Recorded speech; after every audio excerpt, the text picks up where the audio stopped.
Hello viewers, কেমন আছেন সবাই? Welcome back to my channel. আজকে চলে আসলাম অ্যাডোবি ইলাস্ট্রেটরে একটি নতুন ভিডিও। তো চলুন শুরু করা যাক আজকের ভিডিও। তো আমি আছি অ্যাডোবি ইলাস্ট্রেটর হোম পেজে। এখান থেকে আমি শুরু করব ক্রিয়েট নিউ। তো এখানে আমি একটি নতুন আর্টবোর্ড নিব, সেই জন্য আমি ক্রিয়েট নিউতে এসেছি।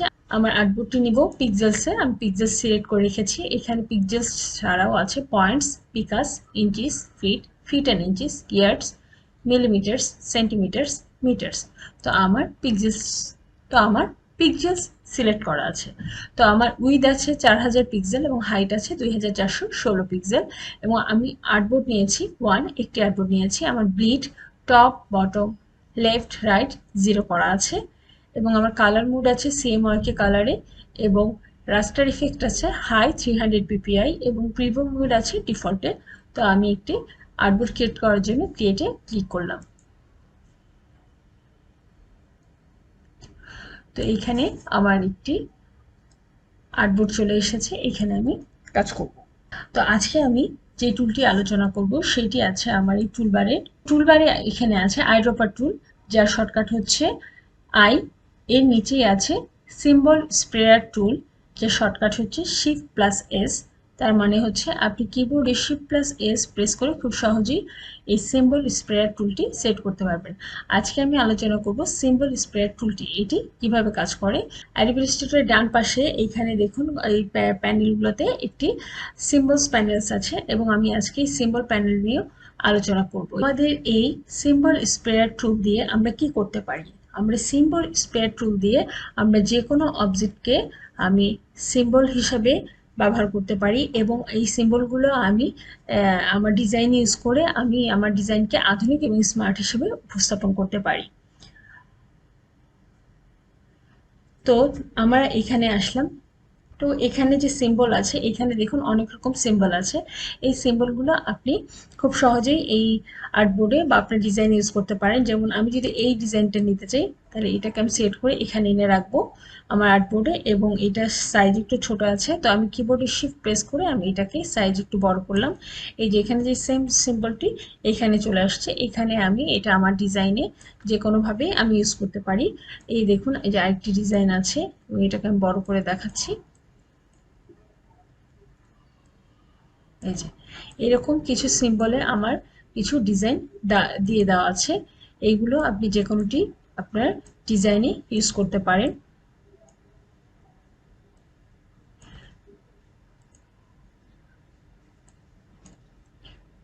এই ডিজাইনগুলো অ্যাডোবি ইলাস্ট্রেটরে দেওয়া আছে। এগুলো আপনি আপনার এদের যেগুলো দেওয়া আছে এটা আপনি ইউজ করতে পারবেন। দেখুন এই ডিজাইনগুলো যে দেওয়া আছে, এই ডিজাইনগুলোতে আমি এদের কোনো কালার চেঞ্জ করতে পারবো না বা কোনো এদের ডিজাইন চেঞ্জ করতে পারবো না। এটা যেমন আছে আমাকে তেমনভাবে এখানে আমার ডিজাইনে ইউজ করতে হবে। তো আমি এই ডিজাইনগুলো এখান থেকে মুছে দিচ্ছি। আমি সিম্বল স্প্রে টুলটা কীভাবে কাজ করে এটা দেখাচ্ছি। তো আমি যদি এই ডিজাইনটা আমি এখান থেকে সিলেক্ট করি এবং এখানে রাখি, এই ডিজাইনটা যদি আমি এখানে নিয়ে আসি, তো আমি ওদের সিম্বল থেকে একটি ডিজাইন এখানে নিয়ে আসলাম। এটা একটু বড় করে দিচ্ছি এবং এখানে যদি আমি সিম্বল স্প্রেড টুলটা সিলেক্ট করি, এখানে দেখুন সিম্বল স্প্রেড টুল প্রথমটাই যদি আমি সিলেক্ট করি, সিলেক্ট করার পরে এখানে যদি আমি স্প্রে করি, তাহলে দেখুন এই ফুলটাই এখানে স্প্রে হচ্ছে। স্প্রে মানে আমরা যেরকম স্প্রে করি সেইভাবে, আমি যেভাবে স্প্রে করতে চাচ্ছি এখানে দেখুন সেভাবে স্প্রে হচ্ছে। এই যে দেখুন আমি এইখানে এইভাবে এটা স্প্রে করতে পারবো। এটাই হচ্ছে আমার সিম্বল স্প্রেয়ার টুল। তো এটা আপনি ওদের ডিজাইনটা নিয়েও আপনি স্প্রে করতে পারেন, আবার আপনি আপনার নিজের ডিজাইন নিয়েও স্প্রে করতে পারেন। যেমন আপনি যদি ওদের এই ডিজাইনটা নেন এবং এটা যদি এখানে এনে রাখেন এবং আপনি আবার সিম্বল স্প্রেয়ার টুলে এসে এখন স্প্রে করেন, দেখুন আপনার ডিজাইনটা এরকম আসছে। এইভাবে আপনি স্প্রে করতে পারেন।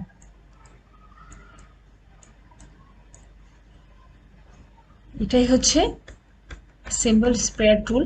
কিন্তু এটা আমি ওদের একটি সিম্বল নিয়ে করে দেখালাম। আমি নিজে একটা সিম্বল তৈরি করতে চাই, এখান থেকে একটি রেক্টেঙ্গেল টুলে আসবো এবং এখান থেকে একটি ডিজাইন করব। যেমন পলিগন টুলের আমি একটি ডিজাইন করেছিলাম, এখান থেকে আমি একটি পলিগন টুল নিয়ে এটার আমি একটি ডিজাইন করেছিলাম।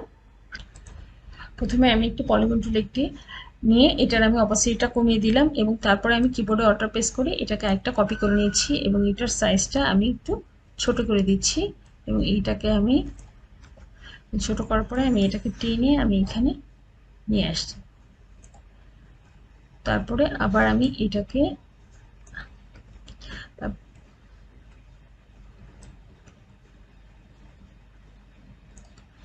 এইটার আবার আমি এইটার সাইজটা একটু ছোট করে দিচ্ছি। এবার আমি এটাকে টেনে আবার এটার সেন্টারে নিয়ে রাখছি।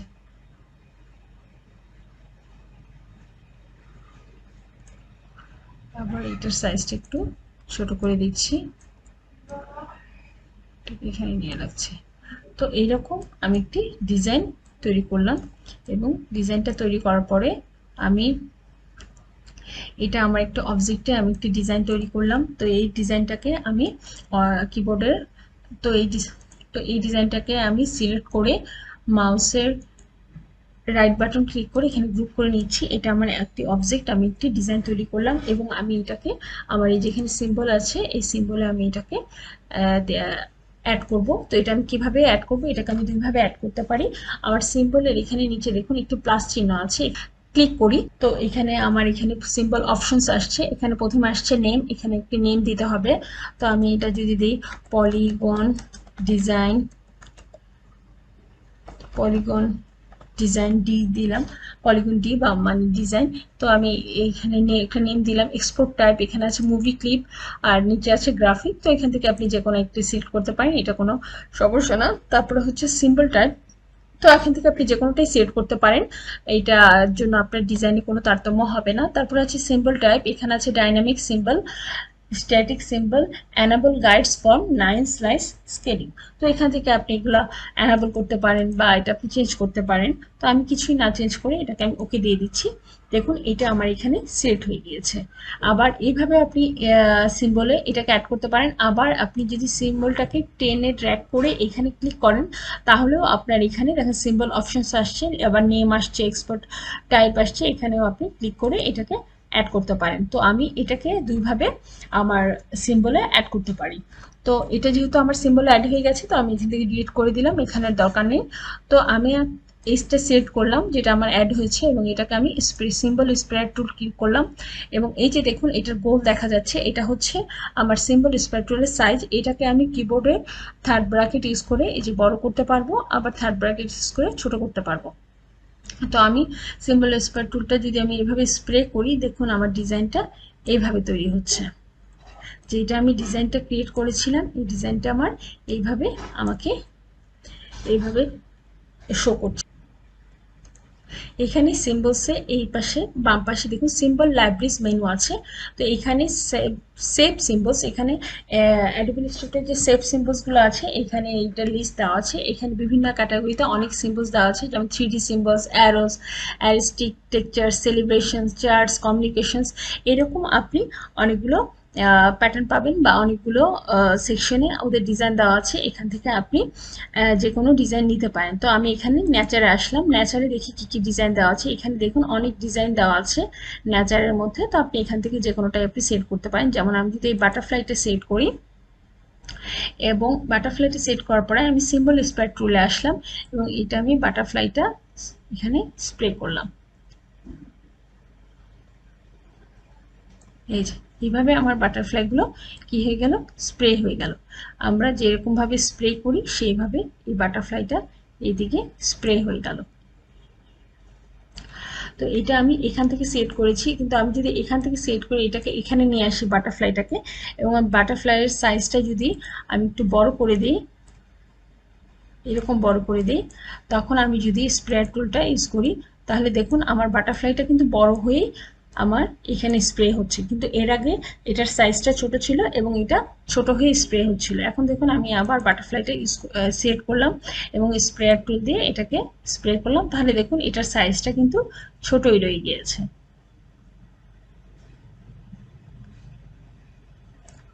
এইভাবে আপনি বাটারফ্লাইগুলো স্প্রে করতে পারবেন বা আপনি যেই ডিজাইনটা পছন্দ করবেন বা আপনি নিজে যেই ডিজাইনটা ক্রিয়েট করবেন সেই ডিজাইনটা। এখানে দেখুন কিছু ঘাসের ছবি আছে, তো আমি যদি সিম্বল স্প্রে টুল দিই এইগুলাকে দেখুন এই যে যেখানে কিছু ঘাস দেখা যাচ্ছে, এগুলো সাইজ খুবই ছোট দেখাচ্ছে। আমি একটু সাইজটা একটু বড় করে দিচ্ছি এটাকে। এটাকে এই যে এখানে আমার ঘাসের ছবি দেখা যাচ্ছে। তো এখানে ঘাসগুলো খুবই ছোট, তো আমি ঘাসগুলোকে বড় করার জন্য এটাকে সেট করে আমি এখানে নিয়ে আসলাম এবং ঘাসটাকে টেনে আমি একটু বড় করে দিচ্ছি, যেহেতু এই ঘাসগুলো খুবই ছোট ছিল। এবং আমি স্প্রে টুলটা ইউজ করে এখন আমি ঘাসগুলো যখন আঁকবো, দেখুন আমার ঘাসগুলো অনেক বড় বড় দেখাচ্ছে। এই যে আমার বড় বড় ঘাস। তো এইভাবে আপনি আপনার ডিজাইনটা তৈরি করতে পারেন। তো এইটা ছিল হচ্ছে সিম্বল স্প্রেয়ার টুল, এবং এর নিচে আছে দেখুন সিম্বল শিফটার টুলস। তো আমি যদি এটা সেট করি, সিম্বল শিফটার টুলটা কি, আমি যদি এটা সাইজটা একটু বড় করে নিচ্ছি, যে সিম্বল শিফটার টুলটা কিভাবে কাজ করে এটা দেখানোর জন্য। সিম্বল শিফটার টুল হচ্ছে শিফট করে, এক জায়গা থেকে আরেক জায়গায় আপনার অবজেক্টটাকে শিফট করবে। তো দেখি এখান থেকে যদি আমি এই অবজেক্টগুলোকে নেই, দেখুন এই যে এই অবজেক্টগুলো আমার এখানে শিফট হয়ে যাচ্ছে। এখান থেকে আমি যদি টেন এগুলাকে নিই, এই যে এগুলাকে আমি যেদিকে শিফট করতে চাচ্ছি এরা সেই দিকেই শিফট হয়ে যাচ্ছে। এরপরে আছে আমার সিম্বল স্ক্রাঞ্চার টুল। সিম্বল স্ক্রাঞ্চার টুল দিয়ে আমি কি করব, সিম্বল স্ক্রাঞ্চার টুল দিয়ে যখন আমি এটাকে সেট করছি এবং আমি এটাকে মাউস দিয়ে ক্লিক করছি, তখন এই অবজেক্টগুলোর মধ্যে যে গ্যাপ আছে এই গ্যাপগুলোকে সিম্বল স্ক্রাঞ্চার টুল দিয়ে এই গ্যাপগুলোকে কম করা হচ্ছে। এই যে দেখুন আমি যখন এদেরকে সেট করছি, এই যে সবগুলো দেখুন একটি আরেকটার কাছাকাছি চলে আসছে এবং এরা নিজেদের মধ্যে গ্যাপটা কম করছে। তো সিম্বল স্ক্রাঞ্চার টুল দিয়ে আমি যে কোনো অবজেক্টের মধ্যে গ্যাপটা কম করতে পারি। তারপর আছে সিম্বল সাইজার টুল। এটা কি করে, এটা আমার অবজেক্টগুলোকে সাইজে বড় করে। দেখুন এই যে যেইগুলোকে আমি সেট করেছি এইগুলো সাইজে বড় হয়ে যাচ্ছে। এই যে এখান থেকে এইগুলোকে আমি সেট করেছি, এইটা দেখুন সাইজে বড় হচ্ছে, মানে আমার অবজেক্টের সাইজটাকে খুব সহজেই বড় করছে আমার এই সিম্বল সাইজার টুল। তারপর আছে সিম্বল স্পিনার টুল। সিম্বল স্পিনার মানে ঘোরানো। তো আমি যদি এইখানে আমার মাউস দিয়ে এই বাটারফ্লাইগুলোকে সেট করে, দেখুন এটা কিন্তু ঘুরে গেল। যেগুলোকে আমি সেট করেছি এইগুলা তার দিক পরিবর্তন করে ফেললো, স্পিন করে ফেললো। এটাই হচ্ছে সিম্বল স্পিনার টুল। তারপর আছে সিম্বল স্টেইনার টুল।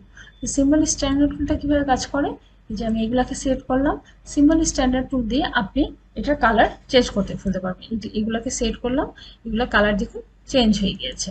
তারপর আছে সিম্বল স্কিনার টুল। সিম্বল স্কিনার টুল কি, যদি আমি এখানে সেট করি তাহলে দেখুন এইগুলো একটু অপাসিটিটা কমে গিয়েছে যেই অবজেক্টগুলোকে সেট করেছিলাম। শেষে আছে সিম্বল স্টাইলার টুল। তো সিম্বল স্টাইলার টুলটা যদি আমি ক্লিক করি এবং এখানে আমি ক্লিক করার পরে এখানে লেখা আসছে please select style from the graphic style panel first.